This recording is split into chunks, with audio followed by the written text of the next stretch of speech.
Selamat datang di channel Rumi Topik. Ada baiknya sebelum mendengarkan posisikan terlebih dahulu tubuh Anda dengan nyaman. Tenangkan perasaan Anda, santai, rileks, dan disertai dengan mengucapkan basmalah. Selamat mendengarkan. A'udzubillahi minasyaitonirrajim. Bismillahirrahmanirrahim. Robbi a'udzubika min hamazati sayatin wa a'udzubika robbi ayahdurun. Rabbi shrah li sadri wa yassir li amri wahlul 'uqdatam min lisani yafqahu qawli. Assalamualaikum warahmatullahi wabarakatuh. Alhamdulillahirabbil alamin. Segala puja-puji milik Allah Subhanahu wa taala yang atas rahmat karunia kasih sayangnya. Salawat serta salam juga kita lupakan, kita sampaikan kepada seluruh nabi dan rasul, wabil khusus baginda besar kita Rasulullah Muhammad sallallahu alaihi wasallam, kepada para sahabat-sahabatnya, tabi'in, pemuka-pemuka agama, wali-wali Allah, pejuang-pejuang bangsa dan senantiasa sampai kepada kita sampai akhir zaman. Amin, amin ya Allah ya rabbal alamin. Sebelum kita mulai, ada baiknya kita hening sejenak, santai dan rileks, kita doa. Wabil khusus tadi ada yang meninggal ya katanya, kita juga doakan senantiasa selalu mendapatkan tempat terbaik di sisi Allah Subhanahu wa taala.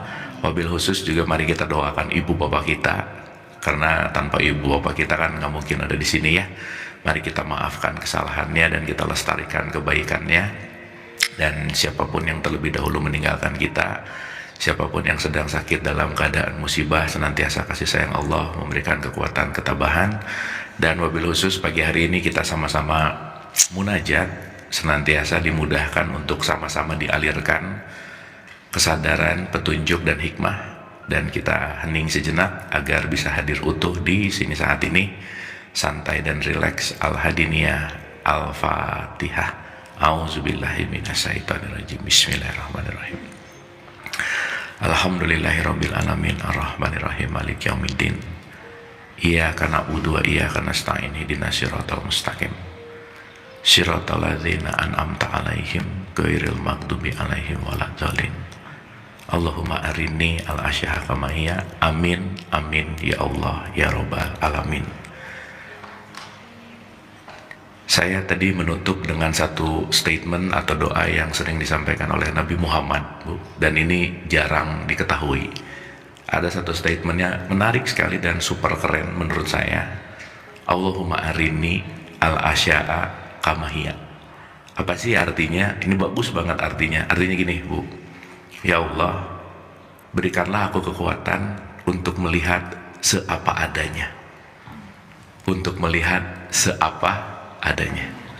Karena semua permasalahan dalam konteks hidup gitu ya, kalau kita bicara, karena memang kita terlepas atau kita memang tidak terbiasa untuk melihat seapa adanya gitu. Nah jadi ya saya rasa semua pembelajaran kita ini kan untuk menerima realitas seapa adanya. Jadi ya mudah-mudahan semakin kita belajar, semakin usianya bertumbuh, semakin kita juga bisa melihat segala sesuatu dengan seapa adanya. Oke, hari ini nggak ada topik dan tema khusus, karena yang paling seru itu kan ini udah 8 tahun lah ya kita ngaji ya. Jadi udah harus pakai silabus 1, 2 gitu. Mangga hari ini kita mau discuss tentang apa, kita mau bicara tentang apa, boleh kita saling berelaborasi. Jadi nanti dalam satu kesatuan seperti biasa. Ada yang mau? Mangga Ibu. Pakai mic. Mic-nya satu mati. Iya nggak apa-apa. Punten. Terima kasih atas waktunya. Semuanya selamat pagi. Assalamualaikum warahmatullahi wabarakatuh. Salam warahmatullahi. Ya, Kang Abu, saya itu suka mendengar mengenai melepaskan, Ya. letting go atau apa itu, tapi sampai sekarang saya nggak paham. Karena menurut saya, menurut yang memberitahu bahwa melepaskan itu juga merupakan suatu afirmasi untuk sebuah doa. Supaya lebih cepat terkabul. Seperti itu, apakah benar? Oke. Ya, makasih. Melepaskan supaya terkabul gitu. Kata orangnya. Kata orangnya. Iya. Letting go ya. Oke, ada lagi? Assalamualaikum. Tadi sehubungan Kang Abu ngomong bicara soal akhir doa tadi. Ya. Menerima apa adanya. Ya. Seadanya ya. Ya, seapa adanya. Seapa adanya. Mungkin bisa dielaborasi lagi. Gimana gitu ya? Oke. Sebenarnya letting go adalah menerima seapa adanya sih. Nah, cukup ya, udah ya, gitu aja ya.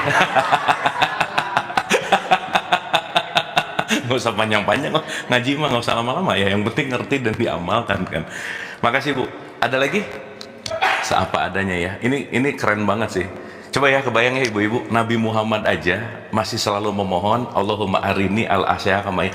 Ya Allah, berikanlah aku kekuatan untuk melihat siapa adanya. Itu selevel Nabi Muhammad aja gitu loh. Itu kan keren banget gitu. Saya mau membahas dulu, karena ini cuma dua ya, ngomongin tentang letting go dan seapa adanya. Oke. Pernah dengar kata dunia nggak, Bu?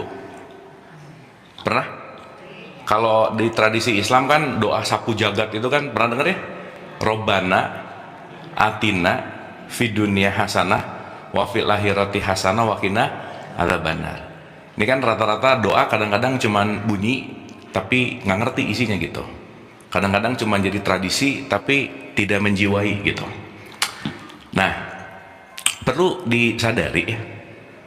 Kira-kira kalau doa itu kata-kata yang diucapkan tapi atau ekspresi dari hati yang mana? Hah? Kira-kira sholat, berdoa itu tuh kalau kita ngeliat gini, ibu-ibu bisa ngelihat orang sholat nggak? Nah, mulai ini nih kalau udah sebulan setengah nggak ketemu tuh gini nih. Nah, yang kita lihat gerakannya. Bisa ngelihat orang puasa nggak? Bisa ngelihat orang haji nggak? Ya dari KTP sih, KTP, kartu nama boleh lah, ada gelar gitu.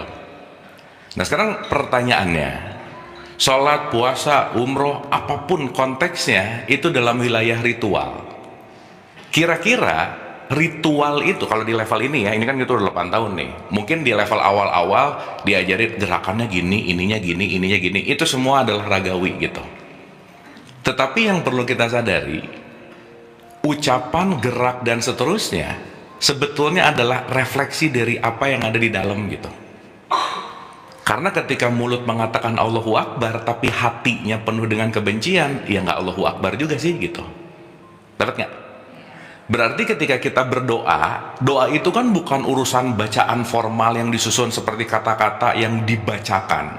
Maka ada dua hal. Beda antara orang membaca doa dan berdoa. Beda nggak? Ibu-ibu lebih sering berdoa atau baca doa? Yang mana yang lebih sering? Dibacain. Betul nggak? Terus diapalin. Terus dijadiin mantra gitu. Terus jadi latah. Jadi dikit-dikit subhanallah. Bagus sih. Tapi rata-rata latah. Nggak apa-apa sih. Tapi kalau itu bukan ekspresi tapi datang dari sesuatu yang pengulangan tanpa kesadaran, maka itu hanya akan menjadi sebuah event, sebuah kejadian gitu. Oke dulu sampai sini? Sip ya? Oke. Nah, sekarang kita tetap nih, mau nggak mau, suka nggak suka, sesuatu yang di letting go berarti sesuatu yang dilepaskan, berarti sesuatu yang selama ini dipegang, betul nggak? Betul nggak? Maka kita bisa melepaskan sesuatu yang kita udah pegang dulu gitu. Nah, sekarang kita renungkan begini, Bu. Kita bicara tentang konteks yang namanya hidup. Dalam tradisi Islam sering disebut innalillahi wa inna ilaihi rojiun. Dah, ibu-ibu kalau dengar kata innalillahi wa inna ilaihi rojiun, ting yang kepikiran apa? Musibah, orang meninggal gitu ya. Itu kalau ada orang meninggal waktu innalillahi wa inna ilaihi rajiun, itu kira-kira sadar atau kebiasaan yang mana? Jujur bagus ya. Karena menjadi kebiasaan. Karena selama ini kita tahu kalau orang meninggal bacanya ini, orang tahlilan bacanya ini, orang ini baca ini, itu udah bagus, nggak apa-apa. Tetapi belum tentu ketika kita membunyikan itu adalah ekspresi dari dalam gitu. Paham maksud saya? Karena sebetulnya kalimat innalillahi itu bukan kata-kata meninggal harus baca. Begitu ada berita meninggal, innalillahi. Karena keharusan bukan, tapi ekspresi yang dari sini sehingga menyebutkan kata-kata innalillahi wa inna ilaihi rajiun. Tapi ya balik lagi ya, dalam tradisi agama memang nomor satu kadang-kadang emang nggak diajarin ekspresinya dulu sih, diajarin fikihnya dulu, halal haramnya dulu, ritualnya dulu, dan that's okay. Tetapi kalau terbelenggu di situ, akhirnya nanti nggak nyambung gitu, tidak terkoneksi kepada level yang lebih esensi gitu. Nah, sekarang pertanyaannya begini, innalillahi itu artinya semua berasal dari Allah, betul? Dan akan kembali ke Allah. Sekarang saya tanya, di surat 57 ayat 3, dialah yang awal dan dialah yang akhir. Berarti awal dan akhir itu siapa? Allah. Berarti semua akan kembali ke dia nggak? Iya dong. Maksud akan kembali ke dia itu maksudnya apa kira-kira? Kan di situ ada kata-kata ilaihi rojiun. Berarti kan poin semua akan kembali ke Allah, intinya adalah segala sesuatu apapun yang terjadi, ujung-ujungnya, kalau boleh pakai bahasa yang lebih simpel, ujung-ujungnya nggak bisa mengalahkan Allah, gitulah kira-kira. Betul nggak? Sampai sini oke? Mau kita berencana, mau kita punya apapun konteksnya, tetap innalillahi wa inna ilaihi rajiun. Jadi sebenarnya ini urusan sama kematian tuh dikit banget sih sebenarnya. Ini hanya untuk mengatakan bahwa segala bentuk apapun yang terjadi pada hidup nggak bisa keluar dari jalurnya Allah. Udah gitu dulu aja sementara. Sampai sini oke? Clear? Oke. Pertanyaan berikutnya. Dalam konteks yang namanya hidup, dia yang maha sumber, dia yang maha dari semua maha, kira-kira membuat sistem hidup ini dengan yang namanya aturan-aturan nggak? Pasti. Maka dalam konteks Anas, kenapa nomor satu Allah menggunakan statement kul a'udzu bi robbinas? Nomor satu apa? Rob dulu, baru Malik, baru Ilah. Betul nggak? Ini bener nggak? Sip. Pertanyaan saya, kenapa kok duluan Rob, baru Malik, baru Ilah? Kenapa nggak kul a'udzu malikinas? Kenapa nggak begitu? Berarti ada tatanan yang nggak bisa dilepas bahwa segala bentuk konteks hidup Allah yang mewujud menjadi Rob. Rob ini artinya dia yang menguasai segala hukum, dia yang memiliki semua aturan-aturan gitu kira-kira. Sampai sini oke? Berarti wujudnya Allah adalah hukumnya. Berarti hidup ini diatur sama hukum itu nggak? Pertanyaan, hukum ini bisa kita ganggu gugat nggak? Jadi pertanyaannya, kita selaras dengan hukum Allah atau Allah disuruh ngikutin maunya kita? Yang mana yang benar? Meskipun nanti ngomongin jadi afirmasi apa, oke nanti kita bahas. Tapi basic structure foundationnya kita ngerti dulu nih. Sekarang saya tanya, bisa nggak kita keluar dari hukumnya Allah? Bisa nggak? Nggak bisa. Gak mungkin. Maka semua kehidupan ini pengaturannya melalui satu kata yang kalau boleh disebutin dengan kata yang disebut dengan yang namanya hukum. Dalam tradisi Islam, hukum Allah disebut yang namanya sunnatullah.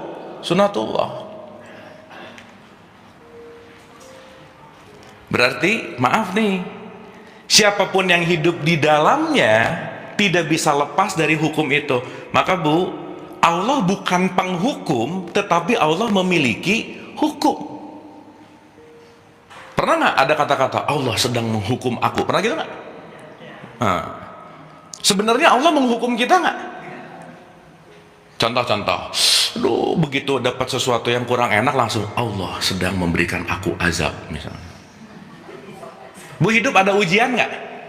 Ada. Yang ngasih ujian siapa? Awas nih ngomong Allah lagi nih. Loh masa Allah ngasih ujian?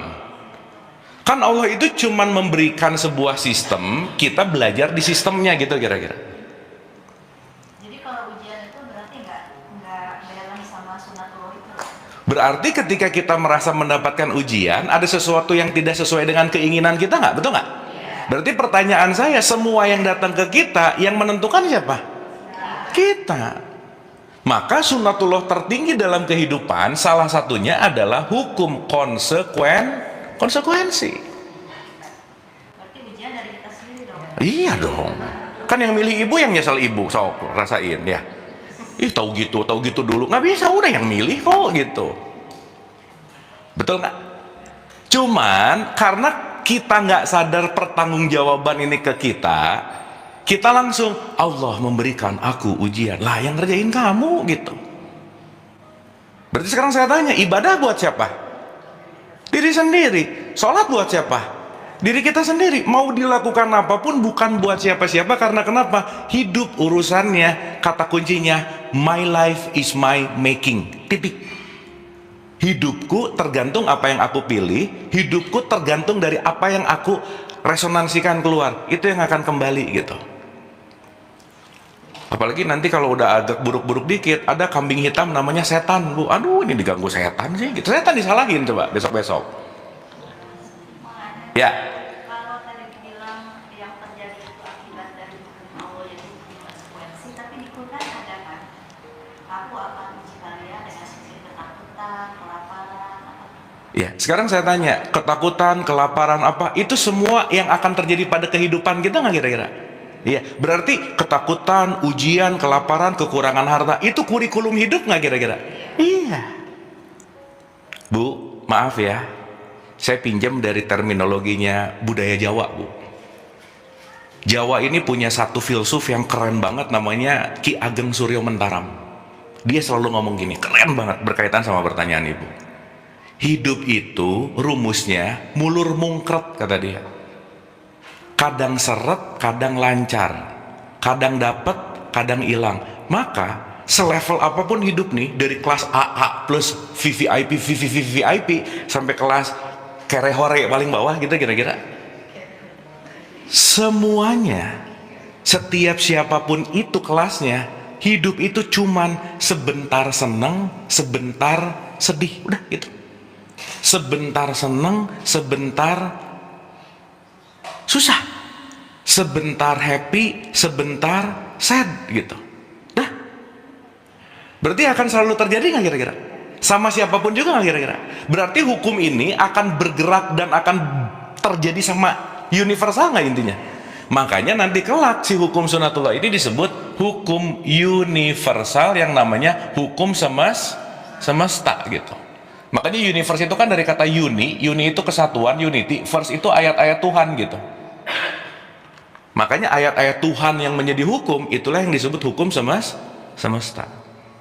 Berarti si ayat tadi mau ngasih tahu bahwa kamu akan menjalani kurikulum hidup, sebentar kamu happy, sebentar kamu sedih, sebentar kamu happy, sebentar kamu sedih. Gitu nggak kira-kira?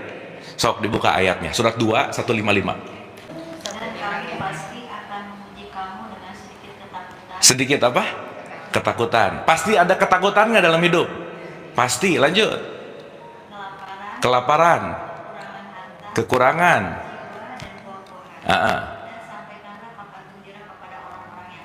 sampaikanlah berita gembira kepada orang yang apa?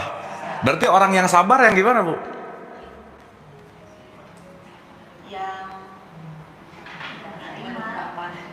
Yang menerima seapa adanya. Dia lapar, dia terima. Dia sedih, dia terima. Dia happy, dia terima. Yang jadi masalah dalam hidup, ketika dia sedih, dia pengennya happy, gitu loh, Bu. Sip. Berarti apapun yang nyampe ke kita, apapun yang jadi tamu kita saat itu, perlu diterima nggak kira-kira? Nah, ayat berikutnya, Bu. Baru nih ngomongin. Sampaikanlah kepada orang-orang yang sabar, yaitu orang-orang yang apabila ditimpa musibah, mereka berkata, innalillahi wa inna ilaihi raji'un. Betul nggak? Sehingga nanti ngerti bahwa semua yang terjadi padaku adalah hukum yang terjadi. Salah satu hukum yang perlu kita sadari adalah datang dari yang namanya konsekuensi. Jadi apapun yang terjadi bisa nyalahin orang nggak, Bu? Nggak bisa. Apalagi nyalahin Allah, coba. Jadi ketakutan, kelaparan dan semua itu adalah polanya ya, dalam hidup itu ada polanya. Kita sebut kurikulum lah Bu, supaya gampang. Karena kan kita nggak bisa lepas dari konteks yang namanya merasakan mental. Ibu-ibu perlu disadari ya, tidak ada orang yang bisa kabur dari penyakit mental tuh nggak ada. Mau segimanapun, sekaya pun, semiskin pun, sehebat pun, setop apapun, nggak bisa lepas dari kurikulum hidup ini gitu. Dapat ya? Jadi sekarang kalau di situ disuruh dikatakan innalillahi wa inna ilaihi rajiun. Berarti ada ekspresi nggak? Ada. Jadi bukan musibah innalillahi, ini innalillahi. Bukan. Tapi ngerti bahwa begitu yang datang, that's it, hukumnya Allah. Begitu datang, that's it, hukumnya Allah. PR kita cuma satu, belajar terus menerima apa yang datang kepada kita.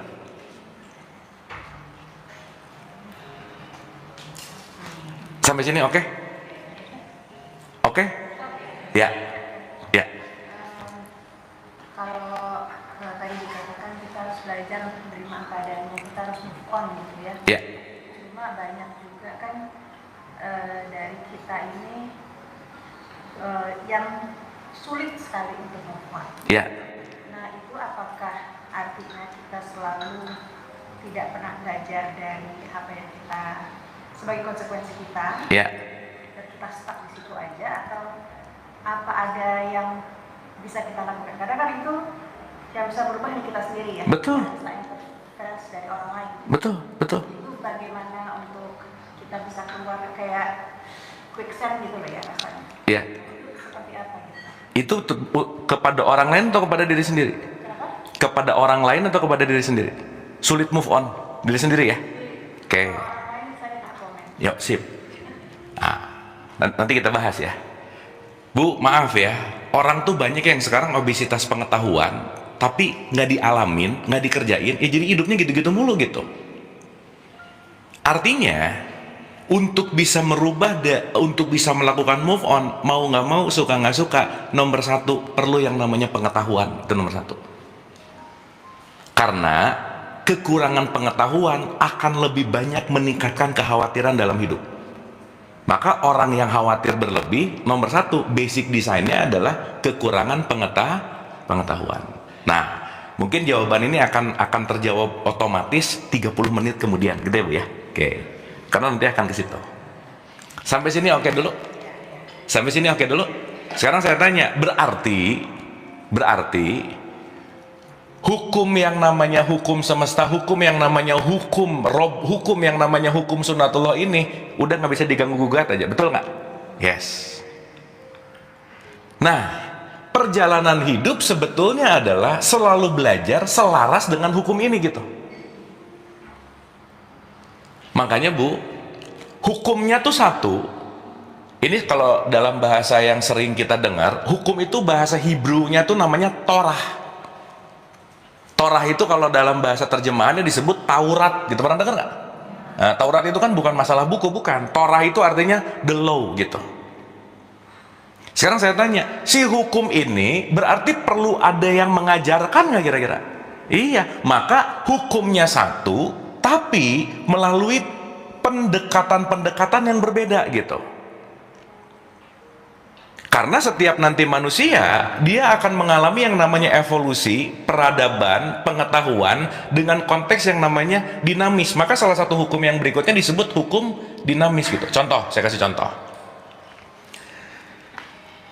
Berarti untuk bisa ngerti hukum Taurat ini perlu ada pembelajaran nggak kira-kira? Yes. Pembelajaran ini akan mengikuti budaya nggak kira-kira?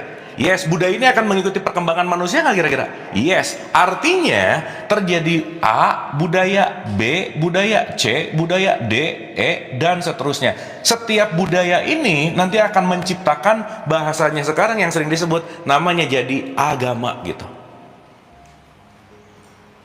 Maka satu Taurat banyak syariat gitu kira-kira. Hukumnya satu, tapi pendekatannya beda-beda. Sampai sini oke? Berarti beragama itu tujuan akhirnya bagaimana aku selaras dengan hukum semesta, betul nggak Bu? Berarti agama tujuan atau jembatan? Jembatan. Nah, banyak yang ribut urusan merek jembatannya, tapi nggak selaras-selaras juga gitu. Paham nggak? Sampai sini oke?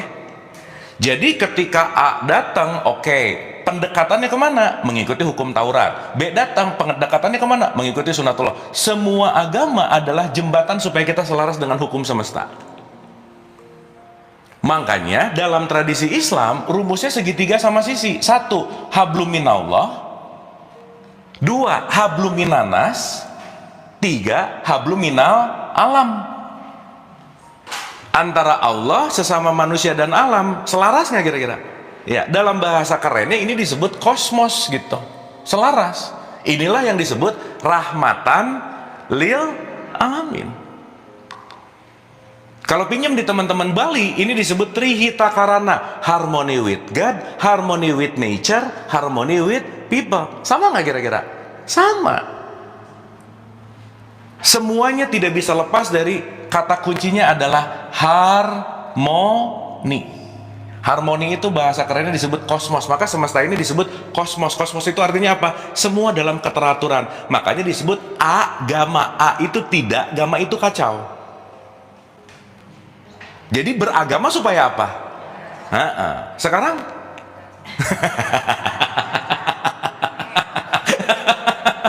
iya. Karena agama yang dulunya alat untuk tidak kacau, sekarang disempitkan menjadi institusi. Udah ada kepentingan di situ, udah ada politik di situ, udah ada macam-macam. Padahal ini adalah, kalau kata orang Jawa disebut ageman gitu loh Bu, pegangan hidupmu supaya kamu selaras sama hukum ini gitu. Sekarang saya mau bedain dulu nih. Seseorang yang selaras dengan sunatullah hukum semesta, namanya orangnya sudah Islam. I gede. Udah apa? Berarti pertanyaannya, Islam itu tidak berbicara dalam konteks yang namanya agama, bukan. Meskipun nanti ada agama namanya Islam. Ibu bisa bedain nggak mana nama, mana kualitas? Bisa bedain nggak? Contoh-contoh, bapak-bapak yang namanya soleh, perilakunya pasti soleh nggak? Maaf nih kalau ada suaminya yang namanya soleh, maaf ya. Ini contoh aja. Selalu nggak? Enggak. Maka bisa hanya jadi nama, belum tentu jadi perilaku. Sampai sini oke?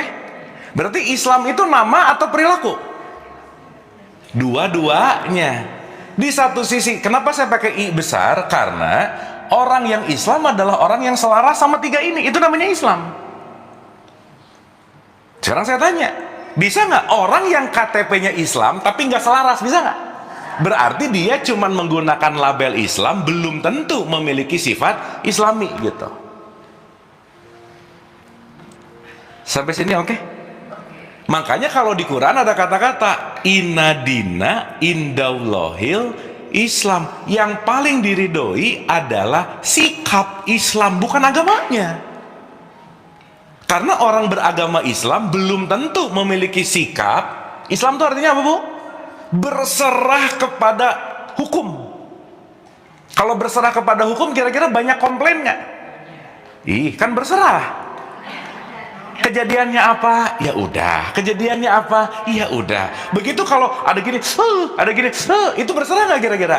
Nggak. Mau KTP-nya Islam tapi banyak komplain sama kehidupan, itu namanya kafir gitu. Karena kafir itu artinya tertutup dari apa? Tertutup dari sesuatu yang datang gitu. Oke, sampai sini. Punten ya, mohon maaf. Berarti bisa nggak orang KTP-nya Islam tapi kafir? Bisa nggak? Nah itu. Karena kafir bukan urusan agamamu, bukan. Tapi sikap dirimu mau selaras nggak sama kehidupan gitu. Oke, sampai sini? Sip? Jadi ibu-ibu kadang-kadang suka tertutup sama kehidupan nggak? Berarti ibu-ibu kalau lagi komplain lagi jadi orang apa? Gitu. Jadi tiap hari ada kafir-kafirnya nggak? Makanya tiap sholat minta tunjuki jalan yang lurus. Berarti sholat buat yang lurus, buat yang sesat? Sesat, tapi sadar kalau aku belum lurus. Sholat tunjuki buat jalan yang lurus. Nanti siang lurus, nanti sore lurus. Berarti terus meluruskan nggak? Berarti Islam ini adalah continuous improvement, dinamis. Nggak ada yang udah jadi Islam, nggak ada. Kegiatan terus menerus yang nanti naik gradasinya menjadi dan menjadi. Makanya ini adalah sebuah proses gitu. Sampai sini oke? Sip. Ibu-ibu Islam nggak ini sekarang di sini? Apa buktinya? KTP. Kalau nggak bawa KTP apa buktinya? Susah loh. Oh, saya kan pakai kerudung lah. Setiap yang pakai kerudung apakah Islam? Enggak. Saya punya sahabat ahli bahasa Hebrew, filsafatnya Yahudi. Kemana-mana pakai mantila, Bu, namanya. Mantila tuh kayak kerudung. Katolik. Suster juga dikasih kerudung. Betul nggak? Berarti keislaman itu bukan terletak pada tampakan dan tampilan, tetapi pada konteks yang namanya bagaimana kita menyelaraskan dengan kehidupan gitu kira-kira. Sampai sini oke? Bu, saya mundur jauh ke sini dulu nggak apa-apa ya? Supaya nanti ngerti gitu. Oh, letting go tuh itu gitu. Supaya nanti ngerti, oh kenapa saya sholat, kenapa saya puasa, kenapa umroh, kenapa haji. Meskipun furoda nggak turun sih tahun ini ya, nggak bisa. Banyak yang sedih, Bu. Jalur langit tidak terjadi tahun ini ya. Jadi mau ngeluarin 1 M juga kalau nggak waktunya mah nggak bisa. Mau punya duit banyak kalau nggak waktunya mah nggak bisa gitu. Oke, sip, dapat. Dah, saya mudahkan nih. Ya, proses, becoming, menjadi lagi. Ibu-ibu hari ini sama 5 tahun yang lalu beda nggak? Beda. Apa yang beda? Ya, maksud saya, yang beda jangan cuman kulitnya aja gitu. Oh, kemarin geng motor, sekarang geng taklim gitu ya. Sama-sama kan geng dua-duanya ya. Dapat ya? Berarti progres ini ongoing nggak? Dinamis nggak? Makanya disebut kun fayakun. Kun fayakun itu terjadi dan terjadi. Gitu loh, Bu. Ajaib gimana, Bu? Kalau ajaib namanya abrakadabra, beda, Bu. Beda. Abrakadabra itu cuma milik pesulap, Bu. Hati-hati ya, hati-hati.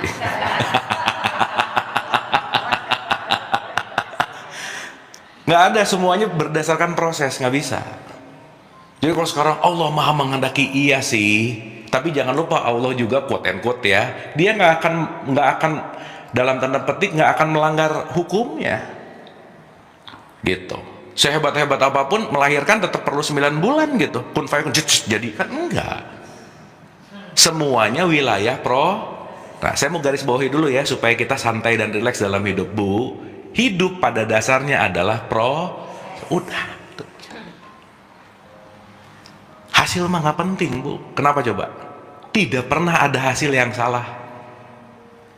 Yang ada prosesnya nggak fokus. Begitu hasilnya salah, hasilnya tidak memuaskan lah, berarti prosesnya yang nggak beres. Betul nggak? Tapi kalau kita proses minded, kalau kita goals minded, mencintai hasilnya, tapi tidak ada dalam wilayah prosesnya, stuck pasti. Nah, biasanya menggampangkan. Ya udah, ini ujian dari Allah, azab dari Allah, udah aja. Lupa bahwa ongoing proses itu yang punya tanggung jawab dan kendali penuh siapa? Diri kita masing-masing. Oke? Jadi ibadah buat siapa, Bu? Sholat buat siapa? Ya udah. Sekarang lagi keracunan bahwa ibadah tuh ditekan oleh faktor sosial, Bu. Umroh yuk, kenapa? Yang lain udah, kita belum, gitu loh. Iya, mau nggak mau ada society itu gitu. FOMO. Nah, belum kurban, belum haji, diomongin nggak, wah udah deh, sosial tuh kan gitu, tapi that's okay, that's life gitu, itulah hidup gitu. Oke, premisnya dapat dulu ya. Nah, penjelasan panjang lebar tadi, saya cuma mau bilang bagian kanan ini kita sebut yang namanya realitas. Allahumma arini al-ahsya'a kama hiya. Ya Allah, berikanlah aku kekuatan untuk menerima realitas, seapa adanya. Sekarang saya tanya, untuk menerima realitas mudah atau susah? Ih, kok diem? Mudah atau susah? Susah, Wak. Kenapa? Karena tiap hari yang kita kasih makan ekspektasinya. Tiap hari yang pengen kejadian, apa yang aku mau, apa yang aku rencanakan, apa yang aku inginkan, semua diulang-ulang, dikasih lagi, dikasih lagi, dikasih lagi. Padahal lawannya itu yang nggak bisa dilekalahin. Namanya kenyataan. Berarti kalau gitu boleh nggak saya bilang gini, orang yang di level Islam adalah orang yang sudah menerima kenyataan seapa adanya. Kalau pakai rumus saya, rumusnya apa, Bu? Ya udah aja sih gitu. Dia tuh gini-gini, ya udah. Dia tuh gini, ya memang gitu gimana? Tetapi beda antara menerima realitas dengan spirit Islam dengan yang namanya putus asa, itu beda. Beda ngomong ya udahnya, kalau yang rada ngerti ya udah gitu. Kalau yang rada nggak ngerti ya udah, nah gitu. Beda, Bu, ngegasnya beda gitu. Ya udah sih, kata-katanya sama, nada, tapi yang satu di level ini, yang satu di level ini gitu. Sip, oke. Ibu-ibu punya masalah nggak dalam hidup? Banyak atau dikit? Nah gitu, mulai nih. Bu, maaf ya, maaf banget, orang yang pergi-pergi healing itu tuh bukan banyak uang loh, banyak pikiran. Udah, jadi nggak usah dia banyak uang, bukan banyak pikiran aja sih gitu. Dia mau kabur bentar, pulang stres lagi gitu. Jadi kalau orang lihat ngafe lah apa, dia banyak uang, bukan banyak pikiran sih sebenarnya.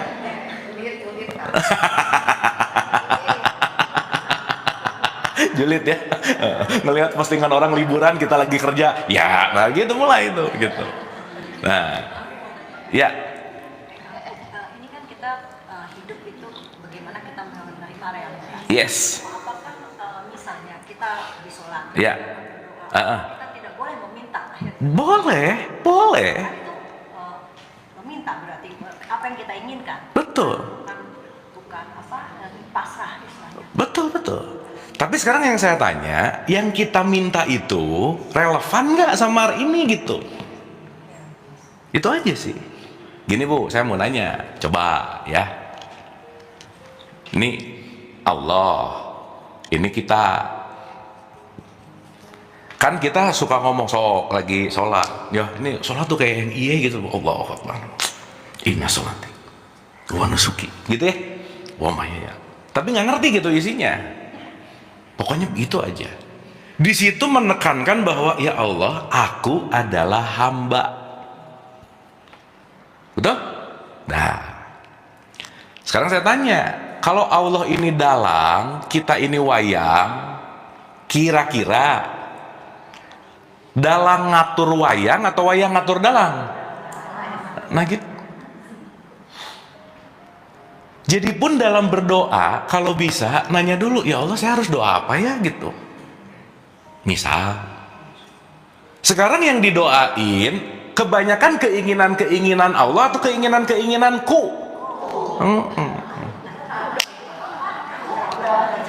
Berarti waktu doa yang penting Allahnya atau akunya? Enggak gimana, nanti tenang, Bu, tenang. tenang, nanti ngerti habis ini. Bagus, Bu, itu pertanyaan dari keputusasaan dikit.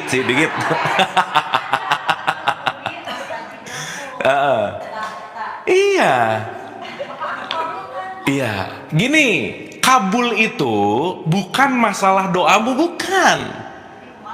Nah, sip, tenang. Habis ini. Kita udah bahas doa 10 episode kali ya, tapi ya udahlah ya. Dan nanti ke situ ya. Bu, hati-hati ya, jangan salah ngerti pulang ke situ berarti nggak usah berdoa. Bukan. Diubah mindsetnya. Doa bukan minta, tapi doa berserah.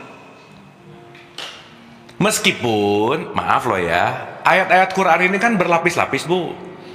Buat anak TK bisa, buat anak SMP bisa, buat profesor bisa, yang akhirnya dia akan berjalan sesuai dengan kapasitas. Contoh, di Quran ada nggak kalau kamu ngasih 1 nanti dikasih 10, ada nggak? Diajarin buat kita transaksi nggak tuh? Iya, padahal transaksi berarti sorry tuh saya nggak ikhlas dong. Transaksi berarti ada nggak orang level doa transaksi dulu? Ada, tapi jangan lama-lama tuh Bu. Masa udah 60 tahun doanya transaksi mulu gitu? Ya contoh, doa tuh minta ya Allah, ya jadi nuntut terus gitu.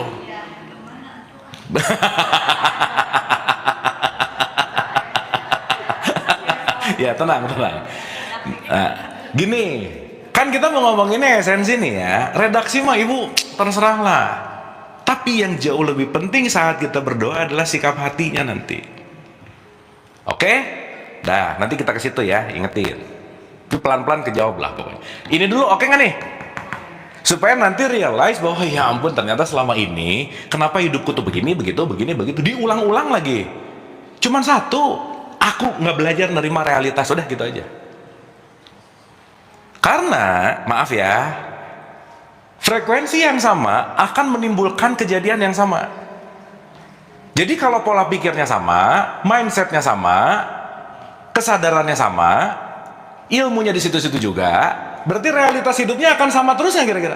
Iya. Nah, tadi orang pengen berubah tapi nggak mau ngerubah kebiasaan tuh gimana gitu? Nggak bisa.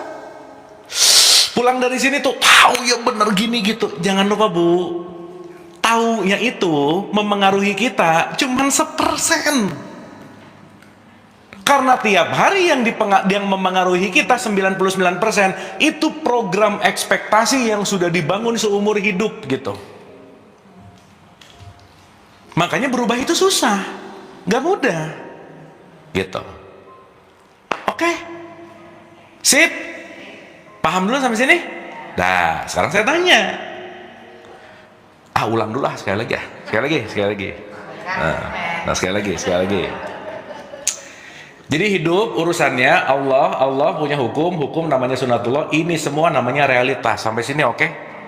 Jadi untuk gampang aja, Allah adalah sang realitas. Pertanyaan saya, bisa nggak kita jauh dari realitas? Nggak bisa. Berarti realitas sama kita dekat nggak? Berarti Allah dekat nggak? Nah gitu. Jadi kalau ada yang nanya sekarang Allah di mana, aneh Bu, kok di mana sih gitu? Gini, meja ini bisa saya pindah ke situ nggak? Papan tulis bisa saya pindah ke situ nggak? Semua furnitur di sini bisa saya ubah, bisa nggak? Tapi yang nggak bisa dirubah adalah ruangannya. Ruangannya tetap ini. Sampai sini oke? Berarti keberadaan kita ada karena ada ruangan. Berarti kita sama ruangan jauh apa dekat? Di sini saya di dalam ruangan nggak? Di sini. Berarti saya mau menuju ruangan perlu jarak nggak? Iya, masa mau menuju Allah harus jauh-jauh? Karena nanti kita ngerti Allah itu adalah maha ruang. Di mana saja kamu berada, aku yang akan meruangi kamu terus. Berarti ruang sama isinya terpisah nggak? Enggak. Berarti hubungan sama Allah bukan urusan jarak, ruang, waktunya, ya ini ruangannya ya, itu gampang. Tapi satu, sadar atau tidak?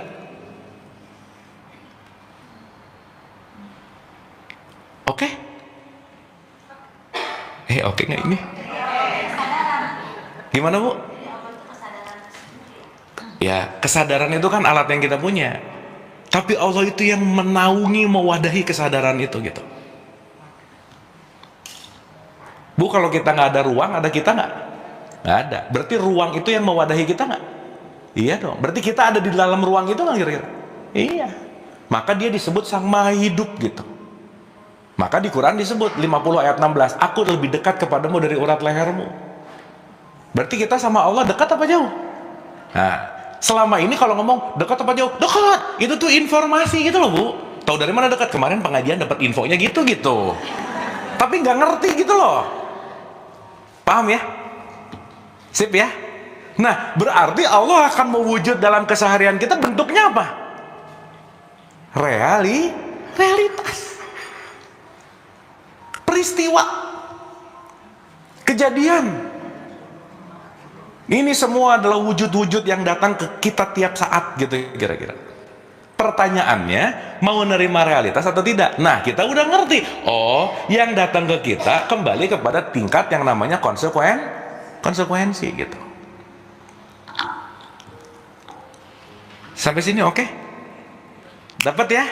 Nah, sekarang kebanyakan orang ekspektasinya itu lebih besar dari realitas. Lebih gede. Kenapa? Karena dia sudah terprogram, karena dia sudah terinstal dengan sesuatu yang justru tidak melihat realitas ini seapa adanya gitu. Contoh. Ingat nggak Bu, waktu kita bahas Allah itu sumber disebut aku satu. Ingat nggak? Oke. Berarti sumbernya itu juga nggak? Iya. Mau nanti ininya A, K, B, C, terserah lah. Dia memercik menjadi percikan yang namanya ruh, disebut aku dua. Sekarang saya tanya, percikan Allah di dalam diri kita seruangan ini sama nggak? Sama nggak? Sama. Berarti sumber kita sama nggak? Listrik masuk ke AC, listrik masuk ke sound system, listrik masuk ke lampu, listrik yang sama nggak kira-kira? Nah, sip. Tapi begitu listrik masuk ke AC, fungsinya beda nggak? Dia mendinginkan, dia mengeraskan suara, dia menerangi. Sampai sini oke? Tapi kalau ngelihat esensi, mau ngelihat AC, mau ngelihat lampu, mau ngelihat sound system, di belakangnya mereka ini semua apa? Listrik. Berarti listrik yang memawujud menjadi dingin. Listrik yang memawujud menjadi cahaya, listrik yang memawujud menjadi sound system. Semuanya ujung-ujungnya kembali ke listrik. Itu ruh namanya. Berarti listrik hidup kita sumbernya sama nggak? Sama. Cuman bedanya menampilkan. Ada yang jadi AC, ada yang jadi oven, ada yang jadi lampu, ada yang jadi sound system, whatsoever. Tapi semua yang menghidupkannya siapa? Listrik. Sekarang saya tanya, esensi hidup ini, kita, siapapun itu, sebetulnya listriknya bukan? Iya. Jadi nanti Bu, ini pinjam pakai bahasa sufi, ini rada kasar sedikit dalam tanda petik. Begitu ibu-ibu ngelihat siapapun, terutama orang, ingat aja Allah sedang mewujud menjadi dia. Tapi dia Allah bukan? Bukan, karena hanya bagian dari gitu. Maka di Al-Baqarah 115, kemana saja kamu menghadap, wajahnya wajah, dia adalah wajah Allah. Berarti siapapun yang kita lihat sebetulnya listrik yang sama nggak? Ruh yang sama nggak? Cuman lupa. Bu maaf ya, ibu kalau udah benci sama orang, ngelihat mukanya aja malas nggak kira-kira? Iya, berarti kebenciannya lebih tinggi daripada kesadaran ilahiyahnya gitu loh. Tapi memang ngelihat Allah di orang nyebelin itu susah sih memang itu mah nggak dipungkiri. Allah gini-gini banget ya gitu misalnya gitu. Memang. Tapi kenyataannya dalam tanda petik kalau kita bicara pakai perspektif ini, kemana saja kita melihat sebetulnya datang dari sumber yang sama. Sampai sini oke? Paham? Oke. Nah sekarang saya tanya, berarti seruangan ini yang beda sumbernya bukan? Aku satunya beda nggak? Enggak dong, kan sama. Sip. Aku duanya sama nggak? Sama. Yang beda apa? Yang menutupi aku duanya namanya jiwa.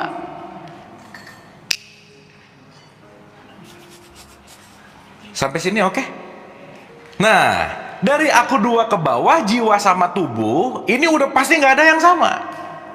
Jadi aku 3 sama aku 4, jiwa dan tubuh, itu pasti beda. Kalau di dunia ilusi sekarang ada aku 5 namanya, account TikTok, nah itu nomor 5. Kan akunnya namanya apa ya? Dunia maya, tuh aku 5. Beda-beda pasti semua. Sampai sini oke Bu? Ini oke? Ah, sip ya, pelan-pelan nih. Bu, kita pelan-pelan nggak apa-apa ya. Yang penting get it gitu. Tapi pokoknya ujung-ujungnya Ibu, gitulah kira-kira. Soalnya kalau nggak diajak mikir cepat lupa Bu. Iya kan, saya nggak mau dongeng gitu. Kalau dongeng mah udah cepat, dari tadi dongengin udah aja. Cuman yang penting adalah proses kognitif kita untuk menemukan abstraksi ini gitu. Karena yang sangat dinikmati Bu, begitu kita masuk ke proses berpikir dan ngerti, Bu, oh ini gitu loh. Nah itulah nanti itulah yang kemarin kita bahas, namanya Lailatul Qadar. Tapi sampai titik ini udah dapat nggak kira-kira? Dapat nggak? Sip, mantap. Gitu. Ya, dah. Berikutnya, ruh datang langsung dari pusat nggak? Nah, kalau jiwa datang langsung dari pusat nggak? Dikasih tapi isinya di mana kita? Ya, dengerin dulu pertanyaannya, dengerin dulu. Ruh langsung datang dari Allah. Kalau jiwa langsung datang dari Allah nggak? Hah? Ini jawabannya bagus sih, enggak juga, enggak tapi juga. Sok, buka dulu, pelan-pelan ya. Bu, once paham ini, insya Allah Bu, banyak hal yang nanti kita paham ya. 32 ayat 9, sok buka dulu. 32 ayat 9. Ini internet mati ya? Enggak deh. Enggak.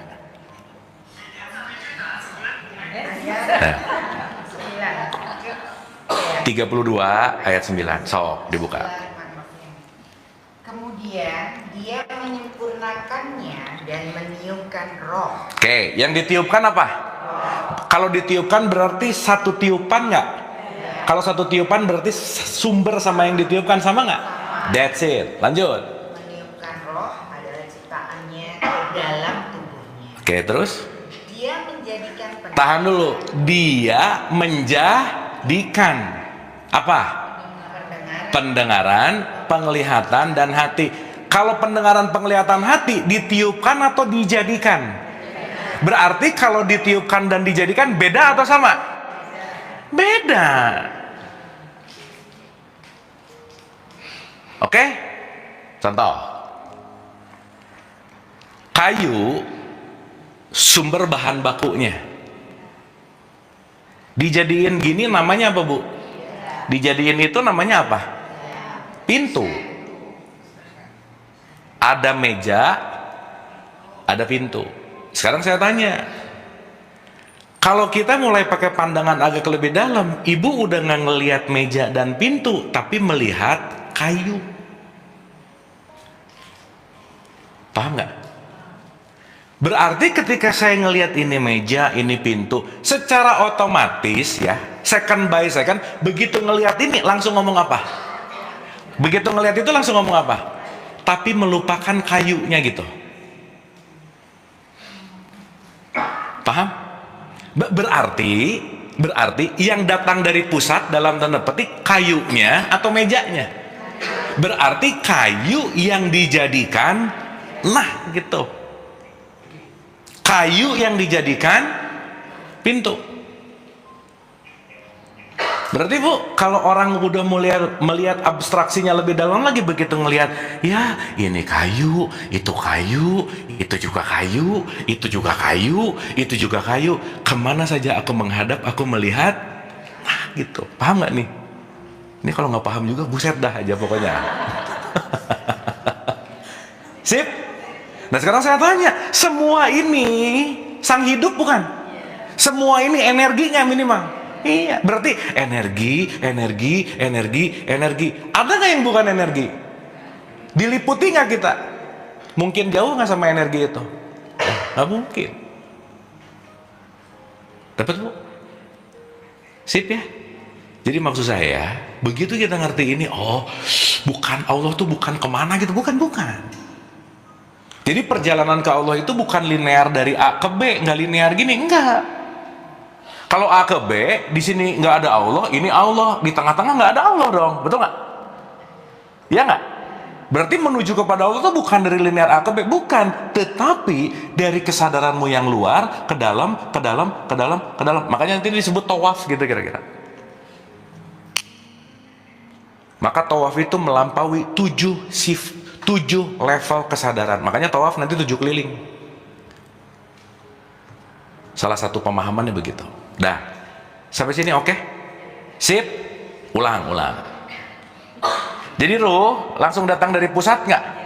Kalau jiwa? Nah, sip, mantap. Enggak lah. Kenapa? Karena dia bentukan dari apa yang kamu dengar, pendengaran, apa yang kamu lihat, dan apa yang kamu pikirkan. Oke? 1678 Bu, silakan.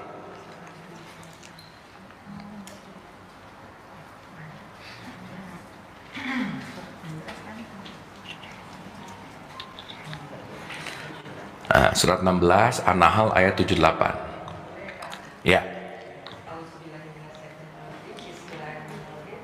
Dan Allah mengeluarkan kamu dari perut ibumu dalam keadaan tidak mengetahui sesuatu pun. Oke, terus? Dan dia memberimu kebenaran, penglihatan dan hati nurani agar kamu bersyukur. Agar kamu apa? Di ayat sebelumnya yang bersyukur banyak atau dikit? Dikit, sedikit dari kamu yang bersyukur. Dah, kita rangkai nih pelan-pelan. Ibu-ibu sampai sini oke ya? Pusing nggak? Kalau udah pusing bagus Bu. Nah, berarti mikir. Pusing nggak? Enggak sih. Ngerti? Enggak juga sih. Nah, itu bahaya. Kaitannya relatednya dengan itu. Iya. Sepertinya kok agak-agak. Tubuh dan tubuh fisik. 5 akun sosial media lah gitu kalau di sekarang. Ini oke? Dah, sekarang saya tanya, berarti ekspektasi itu datang dari ruh atau jiwa? Pengen, keinginan, mau datang dari mana? Sekarang saya tanya, keinginan itu datang dari mana? Dari yang didengar, dari yang dilihat. Sok, ibu-ibu nggak pernah dengar, nggak pernah lihat, nggak pengen apa-apa. Maka semakin banyak dengar, semakin banyak lihat, semakin banyak pengen nggak? Semua berawal dari dengar-dengar. Nah, udah. Kalau udah mulai dengar-dengar, dah. Sip? Berarti pendengaran kita, penglihatan kita, pikiran kita, semuanya membentuk yang namanya jiwa. Berarti jiwa itu bentukan bukan? Dibentuk nggak? Sama siapa? Sama dunia luar.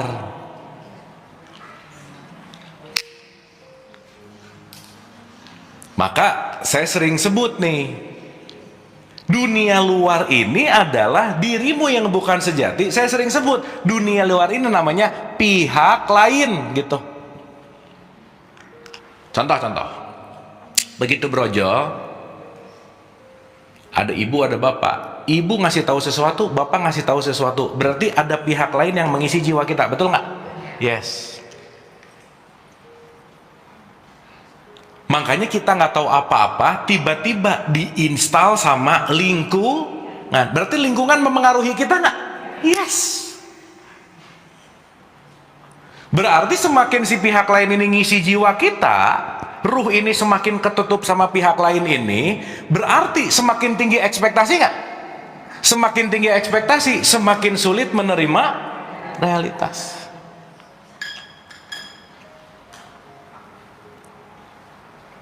Contoh, maaf nih, siapapun di luar kita yang menginstal jiwa kita ini akan menjadi program.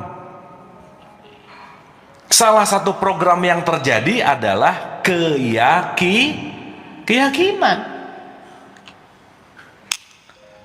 Bu, begitu lahir dikasih tahu sama orang tuanya, nah, sukses itu punya rumah 20, punya mobil 10, punya uang 10 triliun. Langsung jadi program nggak? Jadi buat dia sukses adalah ini. Ketika dia punya rumahnya 1, dia merasa sukses nggak? Berarti ketika dia tidak merasa sukses, dia lagi dikuasai oleh pihak lain yang namanya program yang dinamakan keyakinan. Berarti ketika program ini nyala, realitas akan mudah diterima atau sulit diterima? Sulit. Sekarang saya tanya lagi, Bu, ini kita semua sampai usia sekarang kumpulan program-program dari luar nggak kira-kira? Iya. Harus gini, harus gitu, harus gini, harus gitu, harus gini, harus gitu. Nanti ada program yang di dalam tanda petik akui bersama jadilah moral. Moral di wilayah itu, pernikahan cewek harusnya 23 tahun udah nikah. Ditinggal di situ, anaknya 24 tahun belum nikah, stres. Kenapa? Terpapar oleh pihak lain.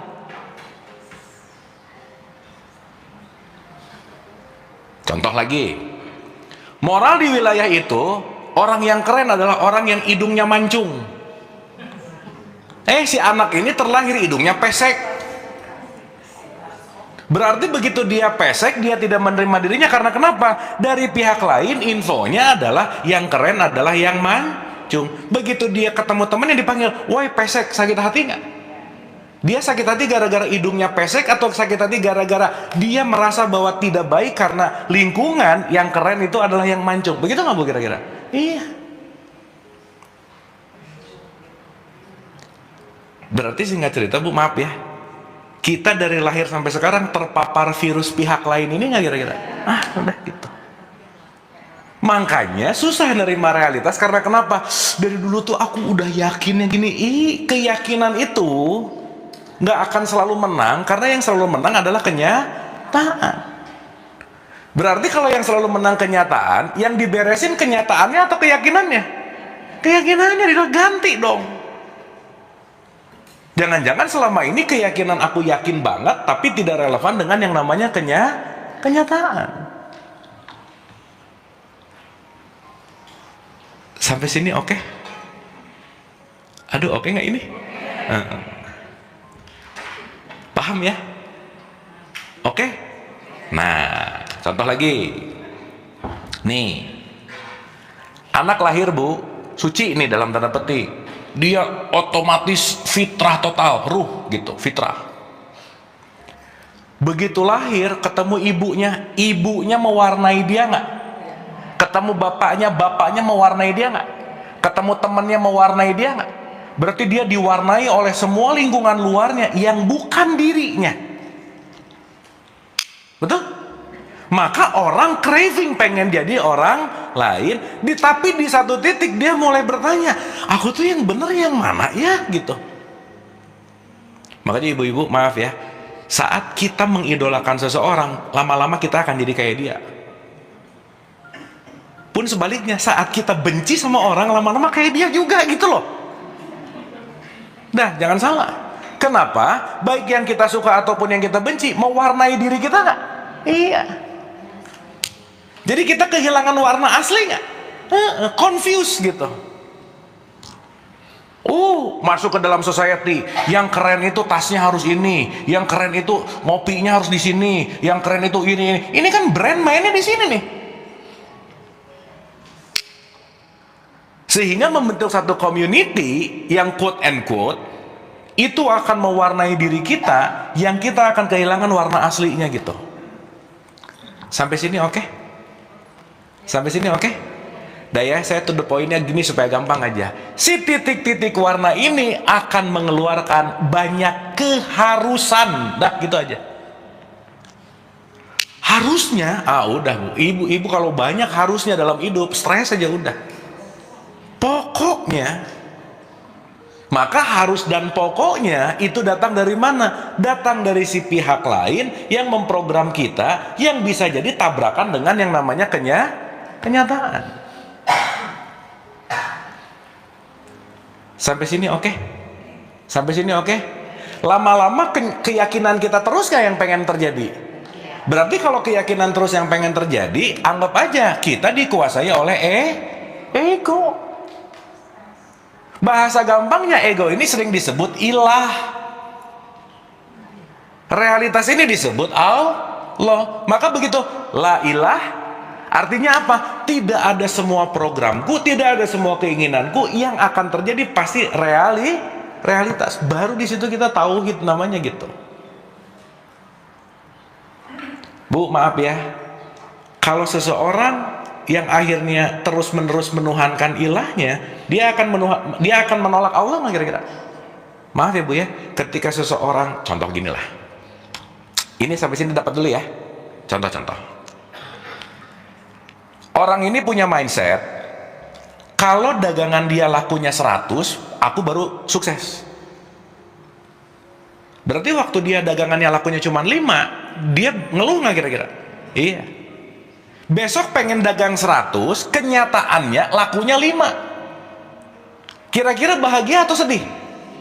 Saat dia sedih, dia lagi jadi musyrik namanya. Kenapa dia musyrik? Mempersekutukan kenyataan. Loh, dapatnya cuma 5 kok hari ini, pengennya 100. Saat dia dalam tanda petik keinginan lebih besar daripada realitasnya, berarti dia sedang tidak selaras dengan kenyataan. Sampai sini oke? Sekarang saya tanya, yang menentukan orang ini nerima kenyataan atau tidak, orang lain atau dirinya? Nah tadi, tidak ada siapapun yang bisa merubah orang lain kecuali kita. Semakin mengerti mekanisme ini semua, sehingga puncak dari semua perjalanan hidup kita hanya menerima kehidupan seapa adanya. Berarti Bu, kalau ini mata ya, mata nih mau ngelihat realitas seapa adanya. Berarti begitu lahir udah dikasih lensa nggak? Udah dikasih lensa lagi nggak? Lebih tebal? Lebih tebal lagi nggak? Lensa-lensa inilah nanti yang disebut hijab gitu. Maka kita terhijab dengan kenyataan. Berarti pertanyaannya, yang salah kenyataan, pertanyaannya, si hijabnya harus dilepas atau realitasnya yang harus diganti? Disitulah Nabi Muhammad mengatakan, Allahumma arini al-ahsya'a kama hiya. Ya Allah, kuatkanlah saya terus untuk melihat seapa adanya. Berarti apa? Hijab-hijab yang menutup aku untuk melihat engkau, hijab-hijab aku yang membuat aku menolak kenyataan, kasih kekuatan untuk dilepasin satu-satu. Yang bisa ngelepasin siapa? Diri sendiri. Allah bukan Allah, bukan. Oh, Allah lagi. Makanya Allah tidak akan merubah keadaanmu kalau kamu tidak mau berubah. Sip? Oke? Berarti letting go artinya apa? Lepaskan semua pemahaman masa lalumu. Lepaskan semua keyakinan-keyakinan lamamu yang gak sesuai dengan kenyataan. Lepaskan pola-pola kebiasaan lama. Lepaskan semuanya sesuatu yang udah gak relevan dengan kenyataan. Letting go. Bu, maaf ya, si titik-titik ini lama-lama jadi program hidup nggak? Iya. Maka punten pisan, mohon maaf ya, kalau usia kira-kira di atas 40-50, wah Bu, udahlah. Kenapa? Karena semakin lama dia hidup dengan program itu jadi dirinya nggak? Iya. Berarti itu diri palsu nggak? Jadi selama ini jangan-jangan aku ngasih makan diri palsu aku terus. Aku ngasih makan si pihak lain terus gitu. Tapi jangan salah Bu, si fitrah itu teriak-teriak ingin ditemukan. Makanya at some point, perjalanan yang paling tulus kembali kepada Allah adalah bukan karena harus, bukan karena takut, tapi diundang oleh kerinduan. Rindu nanti, aduh semua ini salah, nggak enak. Ada satu kerinduan yang nanti begitu klik di situ, semesta ngasih jalan sama ibu-ibu. Mau lewat webinar kek, lewat buku kek, lewat film kek, lewat lagu kek, terserah. Tapi semua itu adalah jalan untuk menemukan siapa dirimu yang sejati gitu, yang akan membebaskan kita dari penjara program selama ini. Lucu loh Bu, itu penjara tapi nggak ada pintunya, tapi nggak mau keluar gitu. Bu, memaafkan susah nggak? Kenapa? Awas nih, setan sih nggak ganggu. Nah, nyalahin setan nanti. Bukan, karena tidak mau letting Go. Bu, padahal memaafkan enak nggak? Lepas nggak? Tapi susah. Nah, aneh nggak? Nah, itu udah urusan sama faktor usia sih memang ya. Kenapa? Karena si program ini udah nempel terus gitu. Tapi bukan berarti nggak bisa, bukan lah ya. Makanya kenapa semua pola dalam keagamaan, ritual itu pasti diulang-ulang. Sholat diulang-ulang nggak 17 rakaat sehari? Kenapa nggak 1 rakaat aja lah? Nggak bisa. Kenapa? Membentuk yang namanya program, membentuk yang namanya habits pun diulang-ulang. Sampai sini oke? Sip ya? Nah sekarang saya tanya, kira-kira kenyamanan hidup itu adalah keinginanku terjadi atau aku selaras dengan kenyataan? Yang paling enak yang mana, Bu? Itu nanti mempengaruhi doa tadi. Ibu doa mau ngasih makan diri palsu terus, atau doanya mau selaras dengan kehidupan? Your choice. Maka metodenya, bacaannya terserah, tapi orientasinya tahu gitu. Oke sampai sini? Sip ya? Nah, kalau saya kaitkan dikit nih sama bentar lagi mau dilakukan, apa yang perlu dilakukan? Sembelihlah semua egomu, sembelihlah semua ekspektasimu. Itulah yang disebut namanya kurban, gitu loh, Bu. Karena kurban itu, qorib itu artinya apa? Mendekat kepada sesuatu yang paling dekat, yaitu Allah itu sendiri. Mendekat kepada penerimaan dalam konteks yang namanya realitas. Sesayang-sayangnya kamu sama anak individu yang lain, dia punya kurikulum sendiri. Jangan kamu yang ngatur gitu. Kan itu yang diajarkan Ibrahim sama kita. Tetapi karena merasa memiliki, akhirnya jadi ngatur. Ngatur sesuai dengan keinginan siapa? Pihak lain. Bu punten ya, pihak lain seseorang kebanyakan diwariskan dari orang tuanya. Orang tuanya diwariskan dari orang tuanya lagi nggak? Nah semoga kita tidak mewariskan pihak lain yang sama nih ke si anak, dengan warisan ketakutan yang sama, luka yang sama, trauma yang sama. Supaya apa? Supaya next generation yang nanti kita akan sampaikan lebih mendekat kepada realitas atau lebih mendekat kepada fitrah itu gitu. Jadi wajar nggak, Bu? Nggak, bukan mewajarkan sih. Paham nggak kenapa berubah susah? Di penjaranya udah kelamaan masalahnya. Dan berarti perlu pengulangan nggak? Perlu latihan nggak? Nah gitu. Karena kalau kita tidak melatih, kalau kita tidak terlatih, dan kita nggak punya skillnya, nggak bisa. Maka balik tadi ke konteks yang namanya letting go dan tadi seapa adanya. Yuk, apapun yang datang ke kita, udah pasti semuanya dalam konsekuensi. Dan kata kuncinya nomor 1, penting banget, nggak penting sih, perlu banget untuk kita melihat, terima dulu gitu. Karena orang yang sulit menerima kenyataan dalam bahasa Quran disebut sombong gitu kira-kira. Nah si pihak lain ini kalau dalam bahasa Quran namanya setan gitu loh, Bu. Setan itu artinya apa? Sesuatu yang menjauhkanmu dari kenyataan. Keinginan, mau-mau, wah udah deh. Dan pada akhirnya, kata kuncinya, kita nggak pernah bisa menolak kenyataan gitu. Oke? Make sense ya nih? Dapat ya? Berarti pertanyaannya lagi, semua yang kita lakukan kembali ke diri kita nggak? Makanya bakal lebih hati-hati, Bu. Duh, kalau ngomong gini ya ada konsekuensi nih. Ngomong nggak ya? Nggak usah, ngerem. Kalau komen gini akan ada konsekuensi nih. Kayaknya dipikirin, masak-masak dirasa, baru kerjain.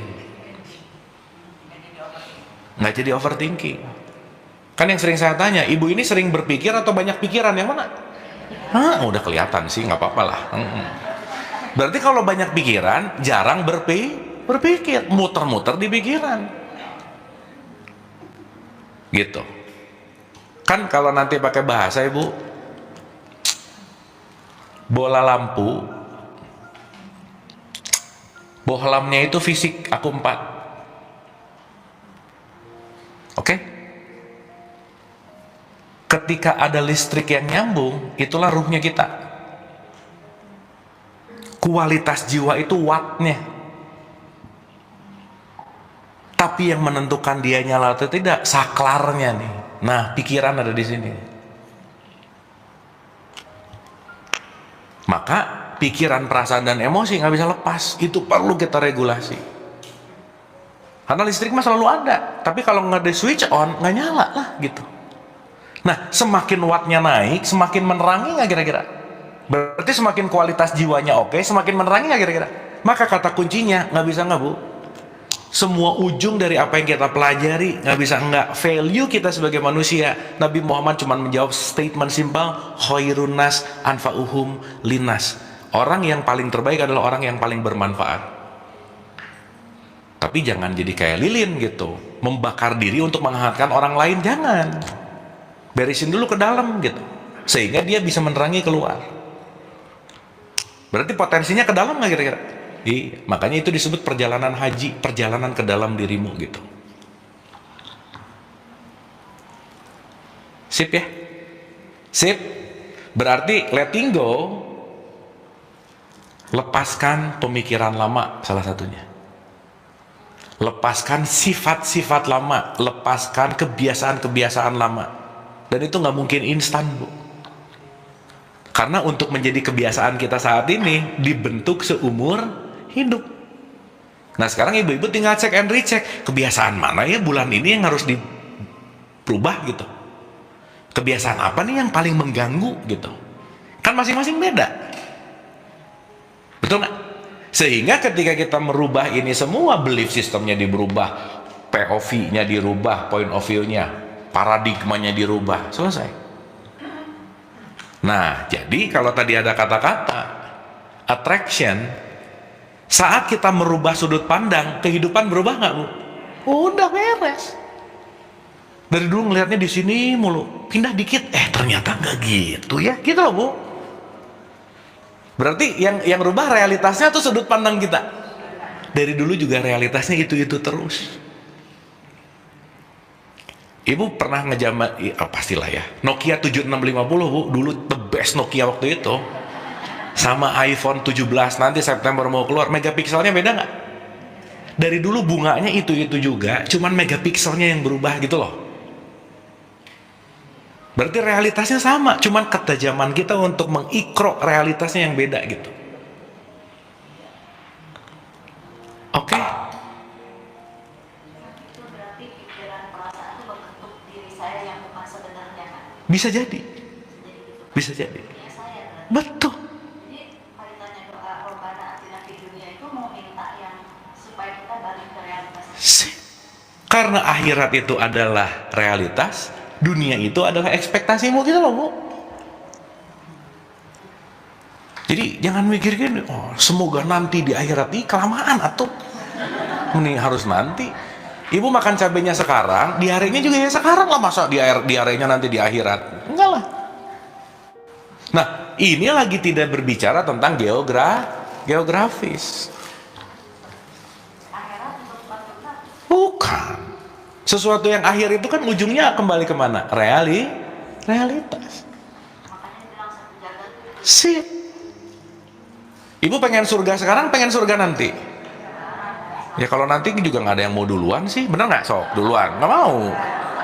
Lucu ya, aku pengen masuk surga deh, pengen banget, nggak banget, sok duluan. Enggak, kamu dulu gitu. Suka aneh ya gitu. Pengen tapi nggak mau duluan kan aneh. Karena mindsetnya harus mati gitu loh. Terus dengar neraka tuh kayak yang, Bu ingat lah ya, neraka bukan tempat penyiksaan, tapi tempat untuk mematangkan. Makanya panas. Ibu beli steak mentah enak nggak? Tapi kalau medium rare, juicy enak nggak? Perlu dibakar nggak? Iya, berarti dibakar untuk jadi nikmat, juicy gitu.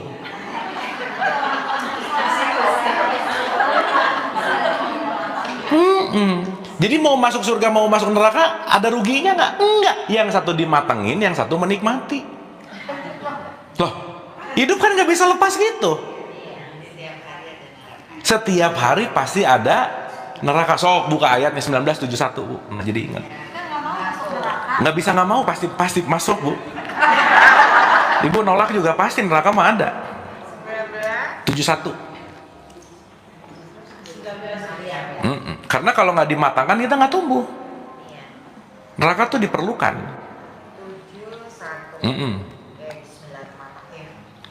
Tidak ada seorang pun di antaramu yang tidak melewati sirat di atas neraka. Nggak ada yang lewat kalau nggak masuk neraka, bener nggak? Iya. Bu, kalau kita sekarang mau pinter harus belajar dulu nggak? Belajar kira-kira menyenangkan tidak menyenangkan? Sesuatu yang enggak, quote and quote ya. Berarti surga neraka itu bagian dari hukum nggak? Namanya salah satunya paradoks, yang kedua berpasangan. Sok gini, punten-punten ya. Kira-kira orang yang menerima realitas, maaf ya, ini tipikal orang yang pemaaf dan sabar nggak? Saya mau nanya, ibu-ibu rajin ngaji, jadi pemaaf nggak? Enggak. Awas dipulang dari sini mentang-mentang pengajian, iya aku udah solehah belum? Karena ini baru belajar ngaji. Sekarang saya tanya, mau jadi orang pemaaf berarti harus banyak ketemu orang nyebelin nggak? Iya. Neraka. Tapi mematangkan nggak? Jadi lebih juicy nggak? Berarti Allah bukan mau menghukum di neraka, bukan, mau mematangkanmu di situ. Habis kan neraka menara segala macam. Takut kita lagi kecil. Iya sih, kan dalam konteks-konteks awal-awal perlu ada gambaran takut-takut dikit lah gitu. Karena ketakutan itu membuat sebuah sistem nilai. Pasti Bu. Pasti. Sip ya. Jadi kalau ibu-ibu lagi frekuensi rendah, saya bete, sedih, dengki, iri, lagi di neraka nggak kira-kira? Iya. Yang lucu lagi bete, marah-marah doa, ya Allah, aku takut masuk neraka. Lah udah dari tadi gitu, gimana sih gitu? Kok takut sih dari tadi juga kamu lagi kesel gitu? Paham ya? Sip ya? Berarti pertanyaannya, maaf nih, ini baru nanti kita ngerti kalau kamu kenal dirimu, maka kamu akan mengenali Robmu gitu. Mengenal pikiran, mengenal perasaan, mengenal emosi, mengenal mekanisme. Aduh Bu, diri kita tuh terlalu banyak yang perlu kita kenal. Maka jangan terlalu tersita waktu untuk menilai orang sampai kita lupa untuk mengenal diri, gitu loh maksud saya. Paham ya? Saya simpulkan sementara dulu. Berarti kita lagi berjuang dengan pihak lain kita nggak kira-kira? Udah Bu. So the biggest enemy in life itu si pihak lain yang bareng sama kita terus. Jadi supaya gampang Bu, ingat-ingat aja, aku selalu bareng dengan pihak lainku. Nih, begitu ngelihat sesuatu, mana yang on nih? Kalau sini, nah dia nih pihak lain lagi bekerja gitu. Tapi begitu dia ingat Bu, setan jangan dibenci, dikandangin aja. Karena kalau nggak ada setan kita nggak belajar, betul nggak? Tapi jangan menguasai gitu. Berarti itulah kenapa perlu khusyuk dalam keseharian. Karena 99% si pihak lain ini otomatis Bu. Bangun tidur tuh dia yang udah duluan ngontrol kita gitu. Dah, aku yang menguasai kamu hari ini.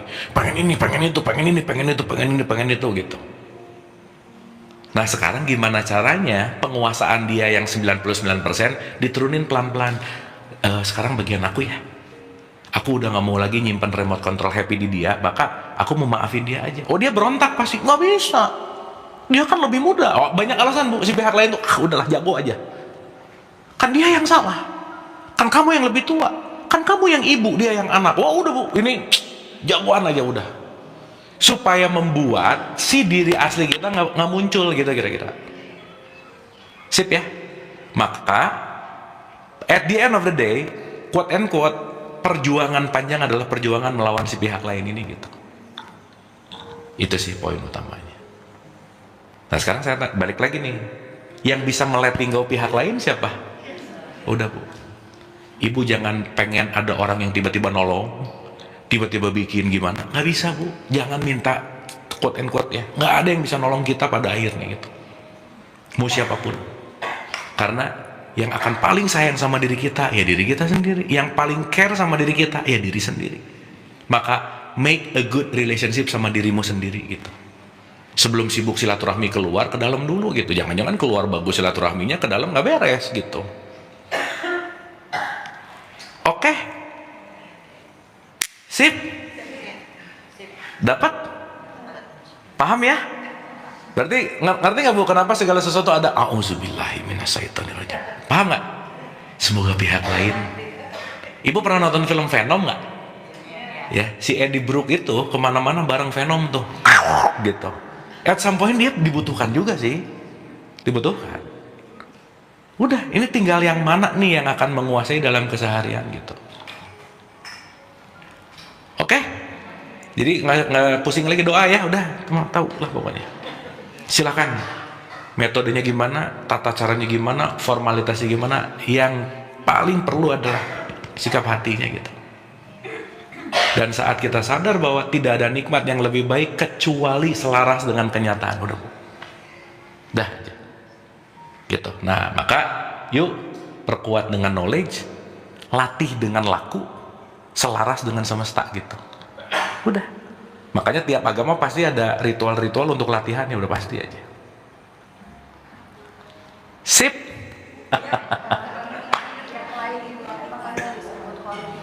Iya. Mau korin kek, mau sedulur papat, terserah lah Bu gitu. Apapun itu gitu ya, dengan bahasa-bahasanya gitu. Gitu.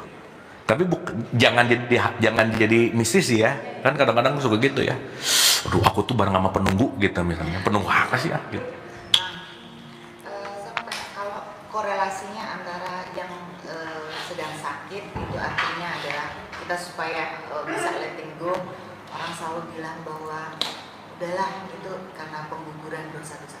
Relatednya di sini apa? Pengguguran dosa-dosa. Ya, gini Bu. Nah, Bu, kalau orang ada kata-kata digugurkan dosa, seneng nggak?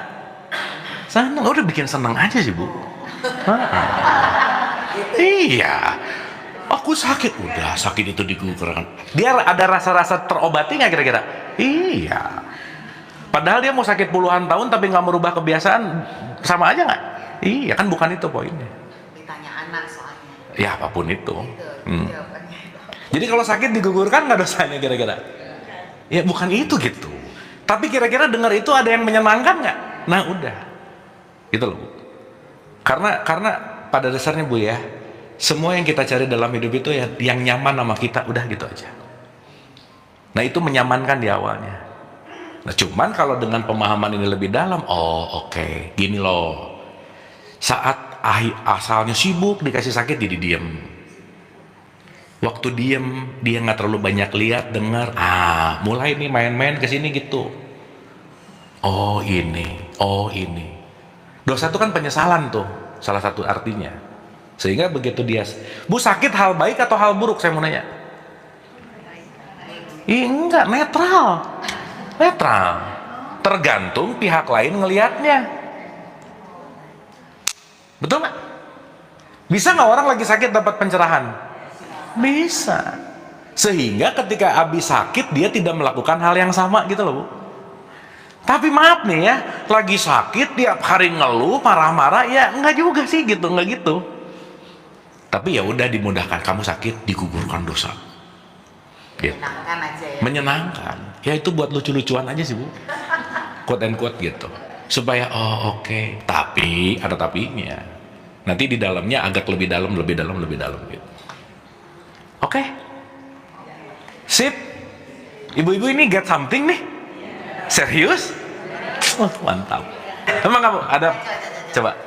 Ya, terima kasih Mas Abu udah menerangkan secara sistematis gitu. Memang sebelumnya nih saya nebak-nebak aja bahwa melepaskan itu adalah melupakan. Bukan. Kan ya Bukan. sekarang. Jadi saya baru tahu hari ini bahwa melepaskan tuh saya pikir saya mau menginginkan sesuatu, tapi kamu jangan begitu. Kamu harus lepaskan itu. Kamu menginginkan tapi kamu lepaskan. Nanti alam semesta akan menjawab doa-doamu. Sip. Nah itu yang saya pikir, melepaskan tuh berarti ngelupain aja gitu. Udah nggak usah dipikirin lagi gitu. Ya, tidak Ternyata terjajah. Ternyata tidak ya. Tapi dapat ya Bu ya. Iya. Saat ibu pengen dilepasin, berarti ibu tidak terjajah dengan apa yang diinginkan terus gitu. Tapi akan menuju ke situ. Nanti semua jatuh temponya pas, kejadian nggak kira-kira? Kejadian. Iya. Gitu. Terima kasih ya Mas Abu hari ini. Dapat ya? Aduh, dapat. Alhamdulillah. Ya, sip. Kita tepuk tangan dulu dong, pertanyaannya keren. Pertanyaannya satu, jawabannya panjang, maaf ya Bu ya. Bu, nggak perlu ngerti dari awal sampai akhir, nggak perlu. Tapi fokuslah kepada apapun di titik mana yang kira-kira membuat kita tumbuh. Mau di bagian ini, terserah, karena concern kita pasti beda-beda. Nggak usah berusaha ngerti semuanya, pengen tahu, dah. Tapi di titik tadi yang membuat that's it. Nah, fokus di situ. Karena di titik itulah yang saat ini lagi perlu ditumbuhkan gitu kira-kira. Baik, sebelum kita akhiri, kita hening sejenak, kita santai dan rileks, kita bersyukur, berterima kasih kepada Zat Sang Maha Kasih Sayang yang hari ini masih diberikan kesempatan untuk berinteraksi. Mungkin dalam keseharian kita sibuk untuk melakukan apapun aktivitas, maka dalam beberapa saat ini ke depan silahkan mengizinkan. Ingat ya kata-katanya, mengizinkan untuk dirinya tidak mengapa-ngapa. Hanya diam, hanya hening, hanya bersaksi kepada apa yang didengarkan, bersaksi kepada apa yang dihadirkan oleh perasaan, bersaksi kepada apa yang dihadirkan oleh pikiran. Mari sesaat kita hanya menonton semua tarian-tarian hidup kita, hanya menonton semua tarian pikiran, perasaan, dan emosi kita, hanya untuk mengamati, hanya untuk mensyukuri, dan hanya untuk berterima kasih atas semua pengalaman hidup yang dihadirkan hingga saat ini, penuh dengan syukur, penerimaan, dan terima kasih.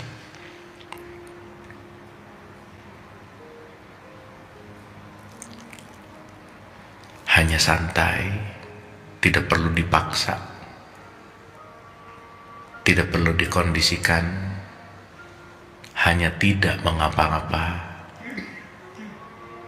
dan hanya berterima kasih berulang-ulang.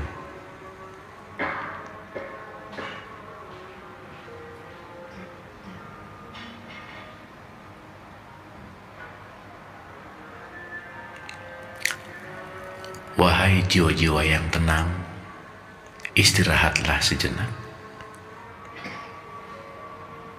Istirahatlah dari kekhawatiran. Istirahatlah dari kecemasan dan ketakutan. Istirahatlah dari menggapai, mencapai, dan meraih. Untuk diam sesaat. Untuk tidak ke masa depan maupun masa lampau. Istirahatlah di kekinian dan saat ini.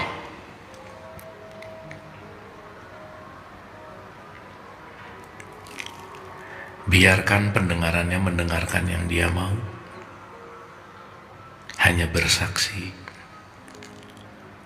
dan berterima kasih.